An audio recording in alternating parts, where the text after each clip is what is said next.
My daughter is starting with the company, so I need you to resign today. It's your last day."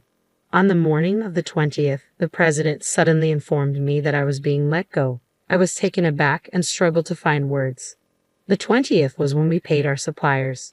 While some payments were done via bank transfers for long-standing suppliers, I typically handled direct payments, which also served as a courtesy visit. "You look like you can head home right away. I'll give you the day off, just for you, so please leave promptly." I was briskly pushed out from behind and the door slammed shut right in front of me. I didn't know where to begin to protest. "My name is Emily. I joined this family-owned paving company right after high school and have been working as a clerical worker for 10 years. Or rather, I should say, I was a clerical worker until just now. There were about 20 employees, and when the former chairman was still president, the workplace atmosphere was excellent. It was a company that made you feel at ease. Even the chairman, who has since retired, used to actively engage with younger employees, and Catherine, his wife, would come in daily to manage various tasks until the chairman fell ill. Kelly, their daughter, was adept at both field and office work, and her husband, the site manager, was highly respected by the on-site employees. Despite being from the founding family, they never acted superior or looked down upon anyone. It would have been wonderful if this enjoyable and trouble-free company life had continued, but unfortunately, reality turned out to be less sweet than expected. At the end of last year, cancer was discovered in the chairman during the company's annual medical checkup. He made the difficult decision to retire as president, appointing Kelly's husband, the site manager, as his successor. Both myself and the other employees unanimously supported this decision, agreeing that the chairman should prioritize his treatment and wishing him a long and healthy life. However, unexpectedly, the chairman's eldest son, Tom, whom I had never heard of before, appeared with his family. It turns out the chairman had another child besides Kelly. Tom had been estranged from the family for about 30 years, a fact unbeknownst to me. According to senior employees, Tom had a troubled youth and was notorious for getting into trouble with the law. Whenever he caused problems, it was said that the chairman and Catherine would personally apologize on his behalf. After dropping out of high school, Tom became involved in multi-level marketing and other dubious activities, leading to his eventual disarmament by the chairman. Despite being estranged for a considerable time, Tom suddenly appeared one day, exclaiming, "Dad, I've been wrong all this time. Please forgive me," as he pleaded before the chairman. I was utterly taken aback. Working in a small company where the president's office and the clerical room were one and the same, I witnessed the entire scene vividly. Tom expressed his desire to reconcile and work together in the company, but I couldn't help feeling that such words weren't appropriate coming from someone who had been disowned. I apologize to everyone, but I implore you to consider giving Tom another chance. Kelly and the seasoned employees found it difficult to fully celebrate, knowing about Tom's troubled history. However, they couldn't turn down the chairman's heartfelt plea. As a result, Tom's family moved into the annex of the chairman's house, with Tom taking on a role within the company while his wife managed household duties as a homemaker. Their daughter, whom I glimpsed only once when she visited the company, seemed to be a college student. The chairman mentioned, after facing hardships in life, Tom must have turned over a new leaf. Catherine, too, was tearfully overjoyed at Tom's return with his family. They spoke optimistically about rebuilding the company together, but soon encountered an unexpected challenge. Tom insisted, as the eldest son, I should be the next president, causing tension with Kelly and the site manager. While putting on a facade of diligence in front of the chairman, Tom actually did very little. He frequently made demeaning remarks like, "Manual labor is for the workers, and you're all like worker ants, silently toiling away." Unsurprisingly, he quickly became unpopular among the staff. Some younger employees even approached the chairman directly, saying, "I can't work under these conditions." However, both the chairman and Catherine begged them to be patient, promising to talk to Tom and asking for a long-term perspective. Then, due to stress or other factors, the chairman's cancer suddenly worsened, leading to his hospitalization 3 months ago. It was at this critical juncture that Tom declared himself president. Employees advised Catherine and the chairman to uphold the original plan of appointing the site manager as president, but ultimately they chose Tom, their own flesh and blood, over Kelly's husband. This decision caused murmurs of discontent among the staff, with some accusing them of being blinded by parental favoritism or senility. Consequently, the once harmonious and joyful atmosphere of the company underwent a stark transformation, descending into tension and awkwardness. As everyone realized the situation couldn't persist, Kelly began taking action quietly alongside the site manager behind the scenes. As a result, tensions began to escalate. I found myself solely responsible for the company's administrative tasks from that point onward. Previously, Catherine Kelly and I could manage our workload efficiently, allowing me to leave on time. Now, however, I'm working overtime every day, often leaving well past the expected hours. It's not uncommon for the date to change before I finally head home. Meanwhile, Tom appears to view administrative duties as leisurely. The president spends his days frequenting hostess bars, betting on horses, or gambling, I heard from others. My relationship with the president deteriorated significantly over an expense issue. He had been using the company's credit card for personal dining and entertainment expenses, which I had overlooked to some extent in the past. This time, though, it crossed a line I couldn't ignore. Bracing myself for his reaction, I handed back the receipts. This expense cannot be approved. What? Why? This is your wife's corrective underwear. It has nothing to do with the business, so it cannot be expensed. Predictably, the president's face flushed with anger. Don't toy with me. She's the president's wife. It's only natural for her to dress well. It's an expense. But it's underwear, and your wife isn't an employee. I managed to reply, astonished that the president could consider a $4,000 expense for his wife's corrective underwear as justifiable. What he said next left me even more bewildered. Then let's turn the sale of corrective underwear into our new business venture. That way it will count as a purchase and therefore an expense. The president looked smug, as if he had just struck gold. But I was left speechless.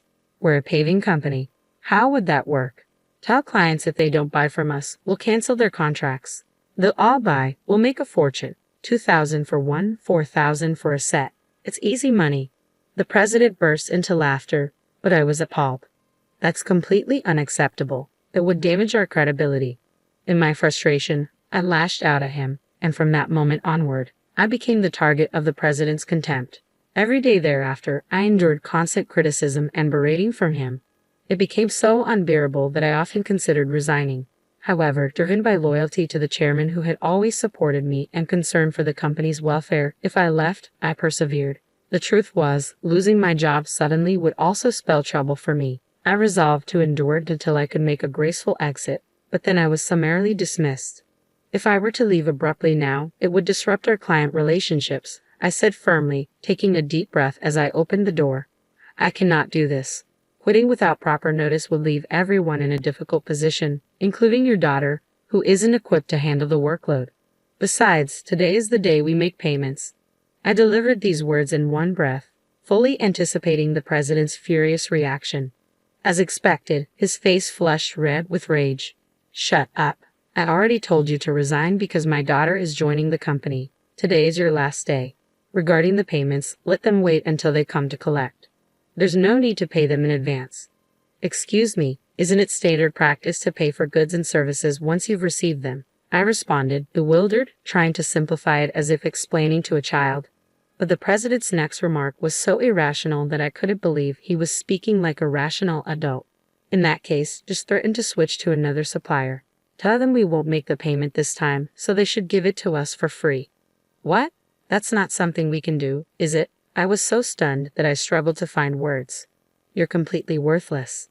My daughter has a college degree. She can handle office work effortlessly. Being family, she won't question my purchases like you do. All talk and no action. Your presence is unnecessary in our company. Leave immediately. In essence, the president seems to believe that by assigning his daughter to handle accounting, he can easily pass off personal expenses as business expenses. Is that so? Just remember, I won't regret this. Words are futile now. My patience has run out. I swiftly gathered my belongings and hurriedly left the company. Yet I couldn't shake my concern for our clients. Knowing Catherine was occupied caring for the chairman, I called Kelly despite her busy schedule. It was urgent. I briefed her on the situation and entrusted the rest to Kelly. After leaving the company abruptly, I suddenly found myself with plenty of free time. Being terminated without notice was a clear violation of labor standards. If I reported this to the labor office, they would be in serious trouble. Thankfully, our company was part of the middle company payment system, which meant I could claim severance pay and 1 month's salary. This system supports small and medium-sized enterprises that struggle to provide severance pay independently. I didn't need to rush since I had up to 5 years from my retirement date to apply, and the labor office's statute of limitations was 2 years. With my professional habits, I meticulously planned the necessary procedures and decided to take it easy for at least a week.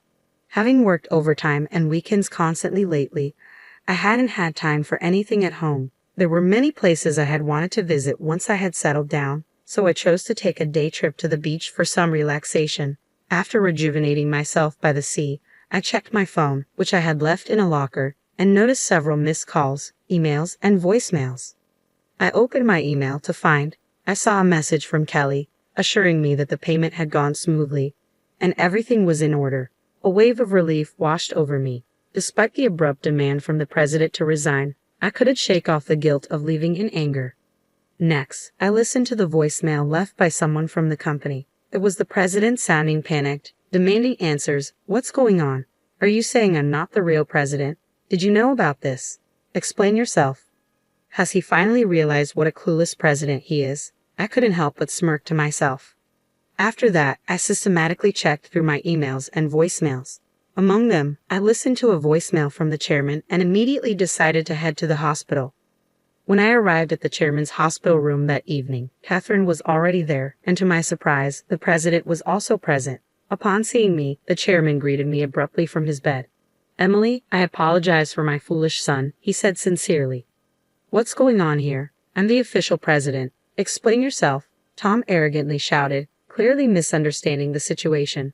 However, the chairman quickly silenced him. "Quiet down. It seems that Kelly contacted the chairman and Catherine right after I called her," I explained. Upon hearing this, the chairman directed his attention to Tom, addressing him as the president, and asked, "Do you really not know anything? What's going on?" I calmly explained to the president, who was shouting without understanding the situation. "In essence, Tom, you had no legal authority. Your role as president was merely titular. This might seem confusing without context, but president is a position within the company, not a legally defined role. The individual responsible for representing the company externally with legal obligations is the representative director. This is entirely distinct from the president's title, which can be changed freely within the company. Changing the representative director requires complex procedures and is quite cumbersome. 3 months ago, when it was decided that Tom would assume the role of president, there was significant opposition from Kelly, the site manager, and veteran employees. To resolve this, I proposed a method to appoint Tom as a figurehead president while retaining the chairman as the representative director. As someone familiar with company procedures and laws for my clerical role, I devised this approach. If Tom showed genuine commitment and earned the respect of all employees, only then would we initiate the formal legal procedures. However, if Tom proved unsuitable as president, the contingency plan was either his dismissal or the company's closure, with Kelly and the site manager preparing to start anew. Kelly had doubts about Tom's ability to change. The chairman and Catherine had unwavering faith in Tom until my unjust dismissal seemed to awaken them. If you aspire to be an entrepreneur, educate yourself thoroughly and prioritize your employees. I emphasized this many times. Isn't it straightforward now? Shall we proceed with the procedures? No, it's impossible. Our company offers stocks to employees who want them, and most have taken advantage of this. Emily owns 10%, making her a major shareholder. We can't disregard her opinions, and the other employee shareholders certainly won't side with you. As the situation sank in, the president's face grew pale. What? Do I have any stocks?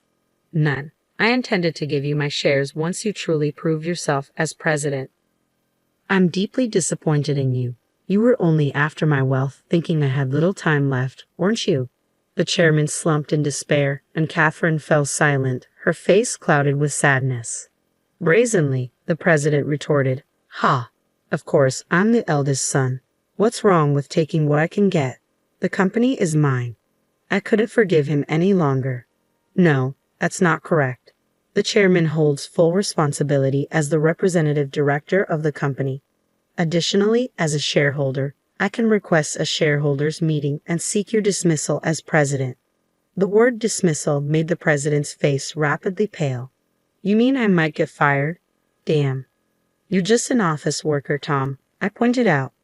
Emily is right. Now that things have come to this, no one will support you, the chairman affirmed. Catherine then spoke up, her voice filled with regret. Emily, I truly owe you an apology. I'm sorry for the trouble caused by my love for my son. Please tell me what you would like to do. I looked directly at the president. I don't want to work under you anymore, so I'm quitting immediately. However, I will take my severance pay, and I expect my 1 month's salary, including unpaid overtime and holiday work. I will report this to the Labor Standards Office, and as a shareholder, I will fight to remove anyone harmful to the company. As I smiled and spoke, the president's face went from pale to completely white. I continued, explaining how Kelly had been visiting clients and successfully promoting our new company. Most clients had decided to switch to the new company, and nearly all of our employees were planning to move as well. That's impossible. I'll sue you, the president threatened, almost in tears. But the chairman dismissed him. I am the representative director. You have no such rights. The president, overwhelmed, collapsed to his knees. I felt a complex mix of emotions. Mr. President, it's a shame it came to this. If you had changed your attitude when you returned, things could have been different. There were many opportunities to learn and improve, but you squandered them all. This is a classic case of reaping what you sow. Eventually, the chairman decided to close the company, leaving Tom unemployed. The president's wife attempted to sell corrective underwear, but it didn't sell at all. They were reported for aggressive door-to-door sales and were eventually arrested for running the pyramid scheme.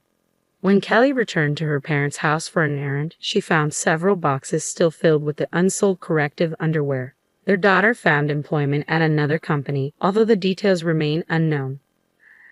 I now work at Kelly and the site manager's new company, and I am happy every day. I want to continue to cherish my relationships with people and live sincerely.